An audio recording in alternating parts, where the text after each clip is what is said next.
Uh, I want to give it up to Joe Coy for creating a film that was intended to be for Filipinos. I'm using my language very intentionally here. I didn't think it was a great film. It wasn't an it did not hit it out of the park for me. But I also want to normalize that it's okay to have mediocre movies. That not everything out of the Asian community has to be spectacular and exceptional. Because let's be real, there are mediocre movies in every other genre and from white people all the time. Did I want it to be a home run movie? 100%. Like, I don't know. I lived in the Bay Area for like 11 years. I wanted the characters to be more Bay. Like, I wanted there to be, I wanted the kind of like the love interest of Joe Kwai Sun to be. Well, you wanted it to be more Bay Area because I felt like it was already very well Bay Area to begin with, and I felt like it was the opposite, right? Like, or if it should have been the opposite. Like, I get like his son was in LA, and it was focused up here in Daly City. They mentioned ceremony, right, as well, and it was just like I kind of rolled my eyes a little bit, maybe because it was and I get it, it was so specific, but it felt like it was to a very specific Bay Area or a specific Filipino audience. Let's say, there are other Filipino communities other than just the Bay Area, right? Like there's LA, I believe they're also in like New Jersey and New Orleans, and it kind of excludes them a little bit. It's like it kind of made the Filipino American experience centered around Daly City. Like it just kind of said like everywhere else doesn't really exist. But it also assumes that every Filipino person in America knows where Daly City and Sierramonte is.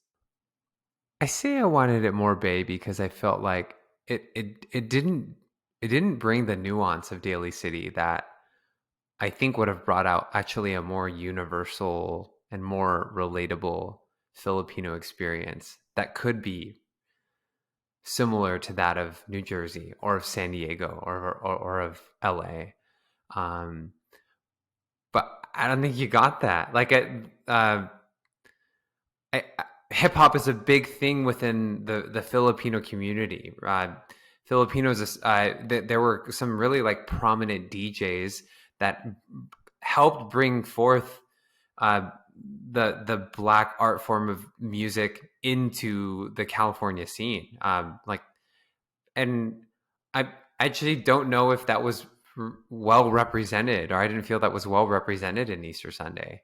And many Filipinos from Daly City are very much people who are hip hop heads and kind of live in that and embody that. But the way that some of the characters were portrayed, it didn't feel like that was part of the story of Easter Sunday. Yet that is really kind of the identity of a lot of people who are identify as Filipino and are in Daly City. And I would say that that kind of embodiment of hip hop and the way that they um, and how it's integrated into their music and their culture and their friend groups is a more kind of universal or relatable experience across those cities that you mentioned.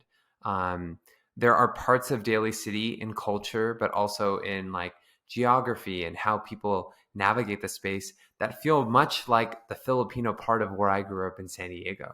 And so when I've spent time in Daly City, it feels like I'm in National City in San Diego. Or when I was just in Queens a couple weeks ago, and there are parts of Queens that feel like Daly City. And like when I walked into a Jollibee in Queens or in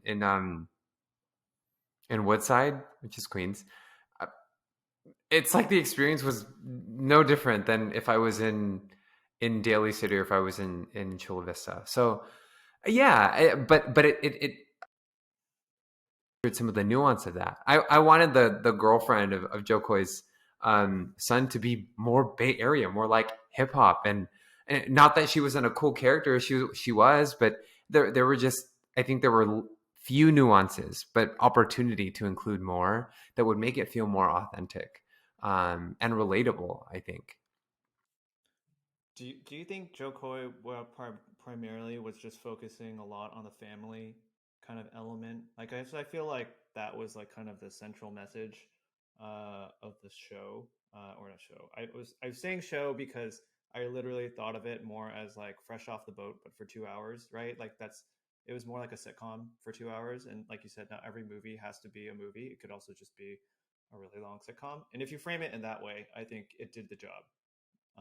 But going back to family, everything was like family dynamic, and I felt like that was the focus of it for the most part. Like the relationship between him and his mom, the aunties like fighting with each other, and obviously they had older Filipino representation as well. Like they paid homage to like the people that were in the or prominent celebrities, that were Filipino, or not that sorry, not more Filipino, that didn't necessarily get highlighted or represented and have their huge light in the sun. And he kind of brought them all together to pay homage to them on state on set. I thought some of the family dynamics were portrayed really well. I really enjoyed Joko's mom. Her performance in the movie was spot on. How Atita would operate. I think the drama between the Titas was pretty good. It was dramatic, but what do you expect out of it? Yeah, but it's a comedy, right? Like that's his job, right? To blow it out of proportion. Right, right. I think that was accomplished. And there, yeah, I'm not. I didn't hate the movie. Yeah, don't please like don't get me wrong. I'm glad it exists. You don't want to get canceled by other Filipinos, so I understand. I mean, here's the chismes, which means like gossip in Tagalog, or yeah, well, Filipino really. There's a difference. Look it up. Yeah, it's it wasn't perfect, and no way it was going to be perfect. But I just it was very Filipino, but it also felt like a caricature of being Filipino. And that's I think that's what was the biggest disappointment for me. Um, I walked away feeling like, is this what people are going to think of Filipinos after watching this movie? Because these things are true, but they're not. It's not capturing like the nuances of my identity. It's not just that we're loud and we're dramatic, like, or that we make a big deal about food. I don't know. It's hard for me to find some of the words around it. Maybe I need to watch it again to be more informed. But I watched it once and I felt like that was enough. But like even Jokoi not taking off his shoes when he got into the house, that pissed me off. Like what kind of house is this? He didn't take off his shoes. But also, do you think it's more well, maybe in that one scene, right, where he doesn't take off his shoes, maybe that's a symbolism of him becoming more Americanized, where he doesn't necessarily, care about the roots as much, right? Or maybe just the instance where he's just so preoccupied with, becoming, a professional comedian that sometimes he forgets his family, right? Like we're just not in that space. But the other thing that I wanted to also comment on was maybe this was really meant for Filipino. I mean, first and foremost, probably for a Filipino audience, right? So it's meant to be, I think, maybe self-deprecating, right? And it's also because it's made by a comedian, right? So I think it's also the context in which it was made, right, as well. So I think there's some elements to that where it was more about representation for the Filipino community more so than anything on the big screen, right? It's more of that cultural moment as a sitcom, just on a movie format. And then secondarily, it's, for other people. But first and foremost, I think it was for largely a Filipino audience. Yeah, I mean, thank you for that. Let us not discount what this has done for the Filipino community. They're on the big screen, and it's in your face about it, right? Like this is not just Alea Salonga being the voice of Mulan, and us settling for, oh, but it's an Asian voice who is for an Asian character. Like, these are Filipinos playing Filipinos about a Filipino story in a very Filipino part of the Bay Area. Like, let's get it, and that should be celebrated, 100%. I'm about it. Like, hey, my food was on screen, you know? I can see your other point too. I understand like how the perception of how it could be seen, and it's just hard to have it both ways, right? Like one, it probably doesn't help that it's from a comedic angle, right? So if it makes Filipinos laugh, right, it's going to be taken one way. It may not be seen the same way if you're not Filipino. Like there are certain things that, like, for example, the box of stuff that they send back to the Philippines, right? Like, I wasn't as familiar with that, but for my girlfriend and her friends, right, like that was something very personal, right? It was funny for them, right? And they're probably seeing it over the top, but they're also seeing the truth and irony, I think, behind it. So I think it's just a matter of how you absorb the comedy, I guess, and from what perspective you're absorbing it. I think that's how those perspectives could differ. Yeah, I mean, I'm probably coming across way more critical than I want to be. Yeah, I am. I I don't know any like explicitly Filipino movie, Mike, that I've 100% enjoyed, and I think it's just because I'm harder on it. Like, and I could lighten up. Yeah, it it it, it I I think what I want to do is be able to hold all of it in tension, right? Like, I can enjoy and appreciate and celebrate the representation of my people in this movie, and I can be critical of it. Like, both can be true and exist at the same time. And that's what will keep us moving forward. Look, that's how I felt about Crazy Rich Asians.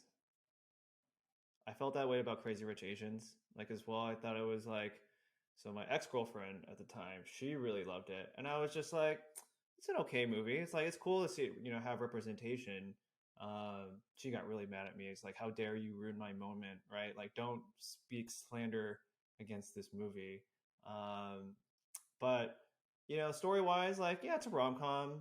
It There's some parts where you kind of have to just let it go, right? And you know, the story is going to take off to where it's going to take off. Like, but it was nice. Like, yeah, you can criticize. I have my thoughts about the movie, but it was just nice to see representation at the same time. So, opposing opposites, right, or conflicting views can also be true at the same time. Yeah, yeah. I'd probably watch it again on some streaming service. I don't know what streaming service is going to come out. I haven't heard any news about it.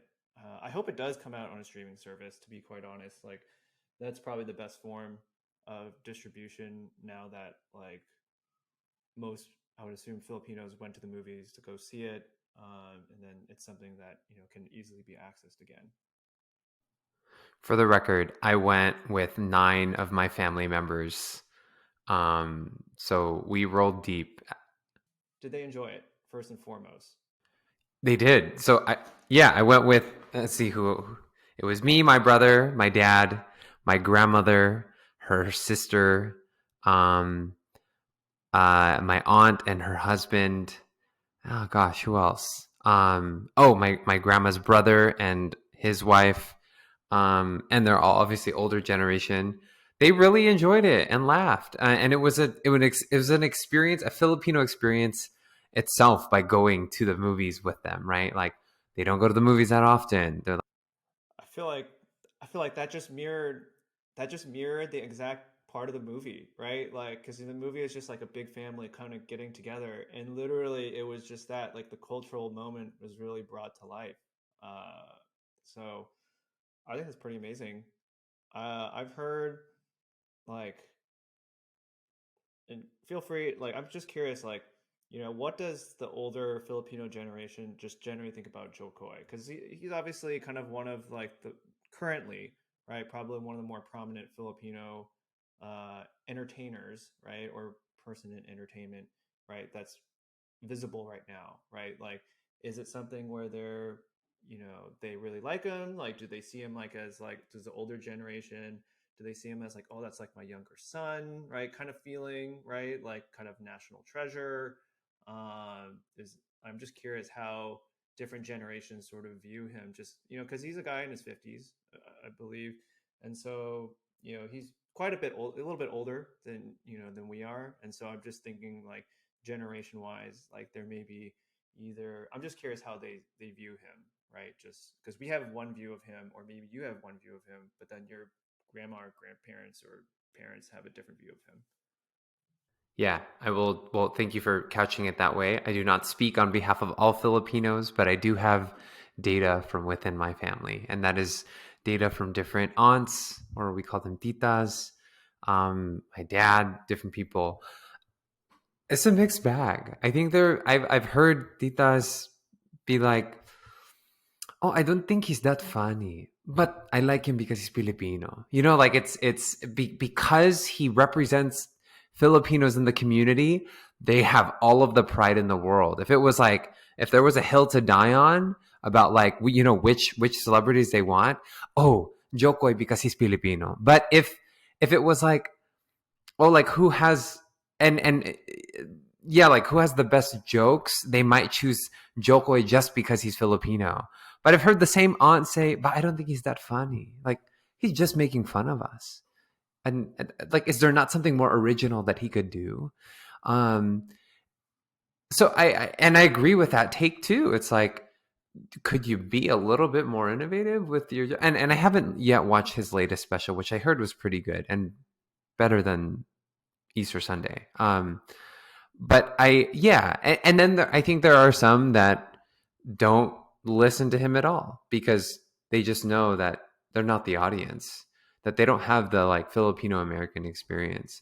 So I think it's across the board. My dad, when he watched Easter Sunday, he was like, the funniest part of that movie to me was when Jokoy took the stage at church and basically did a stand up set. And so you know what I mean? Like I think it's mixed reviews all over. I think Filipinos are just happy to see another Filipino on screen.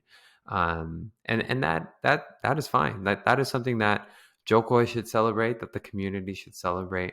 My grandma, who is a woman of few words, found it very funny and liked it and enjoyed the experience. But I don't think she takes much pride in in like having watched the movie or knowing that Jokoy is Filipino.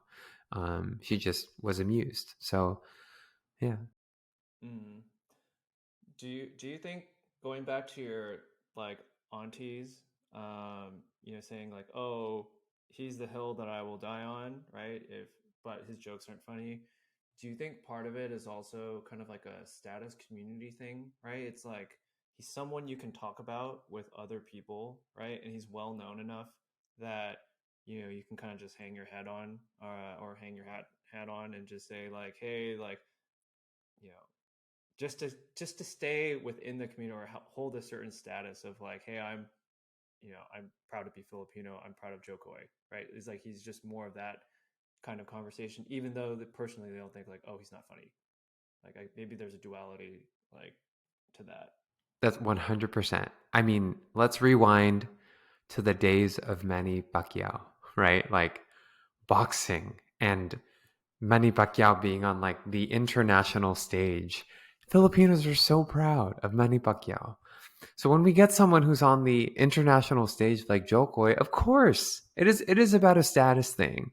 It's about bringing it up at the hospital that you work at and be like, "Oh my god, did you watch the Jokoy movie?" Like they're so into it because it's something that they can talk about and it represents like who they are. There's a solidarity, there's a identity, there's a community behind it. So it is 100% that, Mike.